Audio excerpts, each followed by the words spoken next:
Ernakulam Palluruthy Saint Reetha സ്കൂളിലെ ശിരോവസ്ത്ര വിവാദത്തിൽ മാനേജ്മെന്റിനെതിരെ ആഞ്ഞടിച്ച് വിദ്യാഭ്യാസ മന്ത്രി വി ശിവൻകുട്ടി.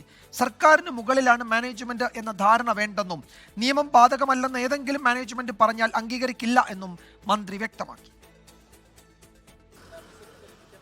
പള്ളുരുത്തി സെന്റ് റീത്ത സ്കൂളിൽ ഹിജാബ് ധരിച്ചെത്തിയ വിദ്യാർത്ഥിനിയെ ക്ലാസ്സിന് പുറത്തു നിർത്തിയെന്ന പരാതിയിൽ മാനേജ്മെന്റിനെതിരെ രൂക്ഷമായ ഭാഷയിലായിരുന്നു മന്ത്രിയുടെ പ്രതികരണം.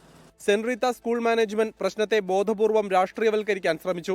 പ്രശ്നത്തിന് പരിഹാരമല്ല, സർക്കാരിനെ വിമർശിക്കുകയാണ് മാനേജ്മെന്റ് ലക്ഷ്യമെന്നും മന്ത്രി ആരോപിച്ചു. പ്രശ്നത്തിന് പരിഹാരം കാണുന്നതിനേക്കാൾ സർക്കാരിനെ വിമർശിക്കുക എന്നായിരുന്നു അവരുടെ പ്രഥമ ലക്ഷ്യം. ഒരു ഗവൺമെന്റിനെ വെല്ലുവിളിക്കുകയാണ്. ആ വെല്ലുവിളിയൊന്നും ഇങ്ങോട്ട് വേണ്ട. വിദ്യാഭ്യാസ അവകാശ നിയമവും കേരള വിദ്യാഭ്യാസ നിയമവും ചട്ടങ്ങളും പാലിക്കുവാൻ എല്ലാ സ്ഥാപനങ്ങൾക്കും ബാധ്യതയുണ്ട്. സ്കൂൾ അഭിഭാഷകയുടെ ഭാഗത്തു നിന്നുണ്ടായത് അപക്വമായ പരാമർശങ്ങളാണ്. മാനേജ്മെന്റിനോട് വിശദീകരണം ചോദിക്കുമ്പോൾ അഭിഭാഷകയും PTA പ്രസിഡന്റുമല്ല മറുപടി പറയേണ്ടത്. കോൺഗ്രസിനു വേണ്ടിയോ മറ്റാർക്കു വേണ്ടിയോ വർഗീയ വിഭജനം സൃഷ്ടിക്കാൻ ശ്രമിച്ചാൽ സർക്കാർ അത് അംഗീകരിക്കില്ല. ശിരോവസ്ത്ര വിവാദം ഇവിടെ അവസാനിച്ചുവെന്നും മന്ത്രി പ്രതികരിച്ചു.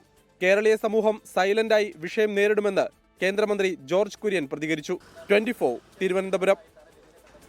ലോകത്തെവിടെയായാലും ഏത് സമയത്തും 24 വാർത്തകളും ഓഗ്മെന്റഡ് റിയാലിറ്റി പാക്കേജുകളും എക്സ്പ്ലെയിനറുകളും വിശദമായി കാണാൻ ഞങ്ങളുടെ യൂട്യൂബ് ചാനൽ നിങ്ങൾക്ക് സബ്സ്ക്രൈബ് ചെയ്യാം.